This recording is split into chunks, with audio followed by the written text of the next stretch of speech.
Ce sont eux qui guident une grande partie de ta vie. Eux qui sont derrière tes actions, tes comportements.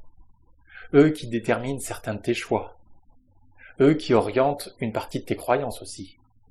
Ils sont partout, tout le temps, et chacun a les siens. De qui est-ce que je parle? Des besoins, bien sûr. Bonjour, je suis Antoine Dumont, hypno-coach. J'allie l'hypnose et les outils du coaching pour t'aider à te dépasser et à atteindre ton rêve. Cette vidéo, elle fait partie d'un accompagnement de 7 jours que je t'offre gratuitement. Tu trouveras le lien dans la description pour t'y inscrire. Alors je te le disais en introduction, tes besoins, ils agissent sur toi, que tu le saches consciemment ou non d'ailleurs. Ils sont multiples et si certains peuvent sembler s'opposer, en réalité, ils sont présents dans chacun d'entre nous. Pour certaines personnes, il y a un des besoins qui est vraiment très important, alors que pour d'autres, il y a plusieurs besoins qui le sont. Il n'y a pas vraiment de vérité, et c'est ta personnalité qui vient aussi s'exprimer à travers l'intensité des besoins que tu as. Plusieurs chercheurs ont tenté de regrouper, de préciser nos différents besoins. L'un des plus connus est le psychologue américain Abraham Maslow. Il a créé la pyramide du même nom. Dans cette pyramide, il y a hiérarchiquement les besoins physiologiques, de sécurité, d'amour et de connexion, d'estime, et enfin d'accomplissement de soi. La nécessité de venir satisfaire les éléments du bas avant de pouvoir accéder et satisfaire les besoins supérieurs ne correspond pas vraiment à ma vision en fait.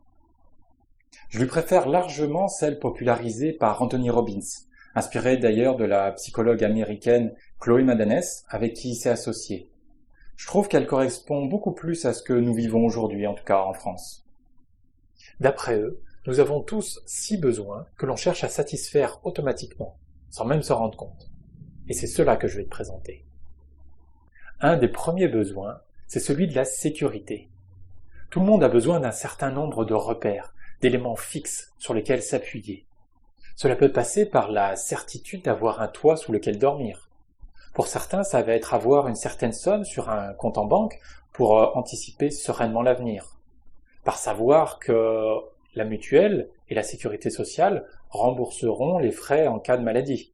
Ou de manière plus légère, de regarder à nouveau un film que l'on a déjà vu parce qu'on sait qu'on va y prendre du plaisir.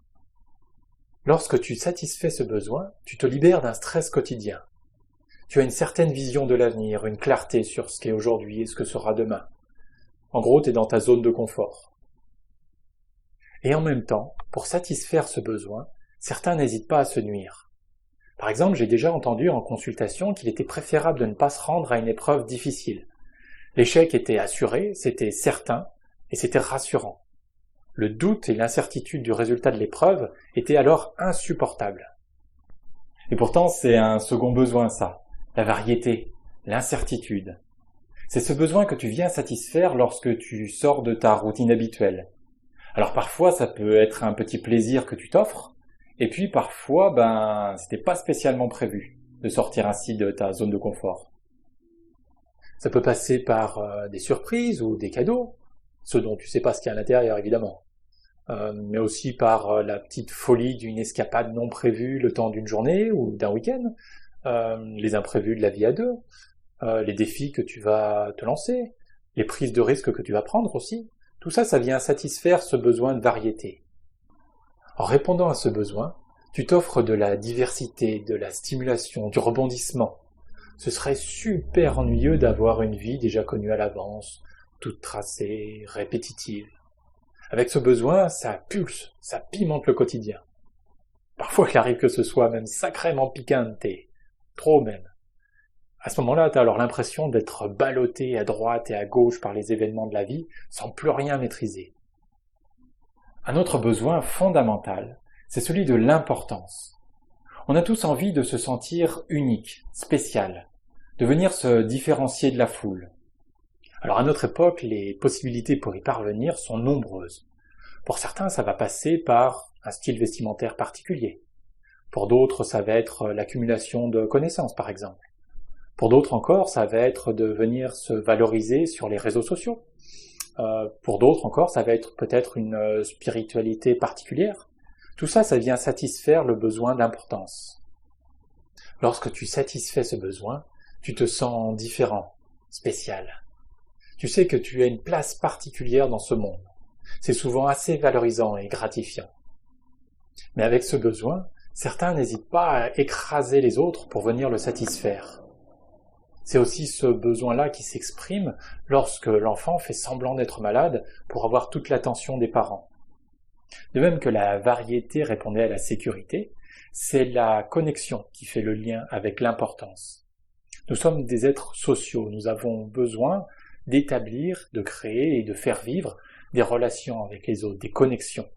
C'est un besoin qui est fondamental lui aussi. Ça peut passer par de belles amitiés, par un lien amoureux fort, par des échanges réguliers aussi dans le cadre d'associations. On a tous besoin de se sentir aimé, respecté. D'ailleurs, c'est ce qui vient créer le succès des différentes communautés et des différents réseaux sociaux qu'on peut trouver en ligne. C'est aussi ce besoin-là qui vient être satisfait quand un enfant a de belles connexions, de beaux rapports avec ses parents. Lorsque tu combles ce besoin, tu te sens connecté aux autres. Aimer et être aimé pour ce que tu es. Mais attention à la dépendance affective. Un gros besoin de connexion orienté sur une seule et même personne peut venir l'étouffer. Tu peux aussi te perdre, toi, en tant que personne, si tu es constamment en connexion avec les autres, tout le temps.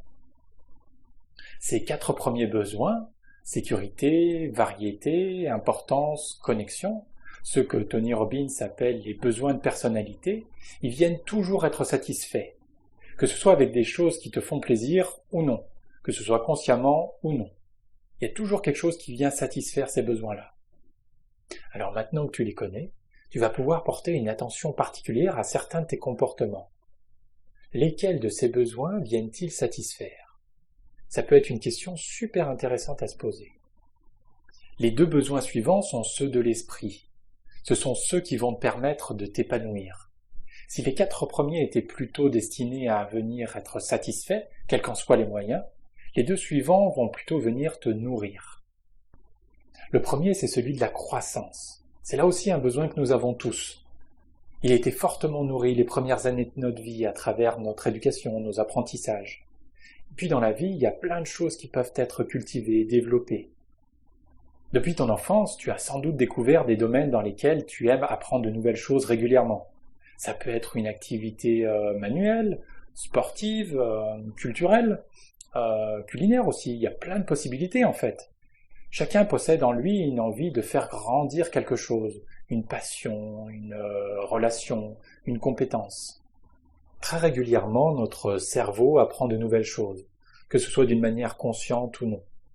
Généralement, après avoir appris quelque chose, après avoir découvert une nouvelle pratique, une nouvelle activité, il y a une émotion particulière qui vient.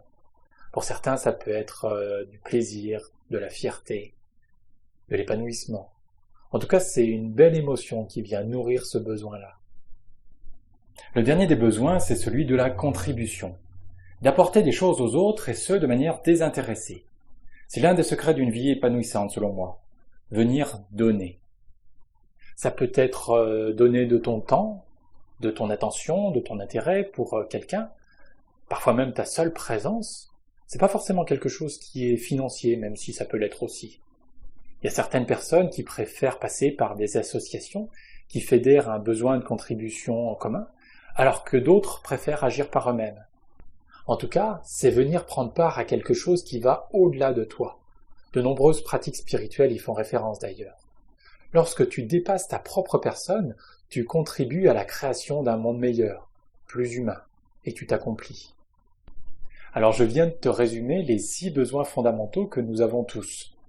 Sécurité, variété, importance, connexion, croissance, contribution.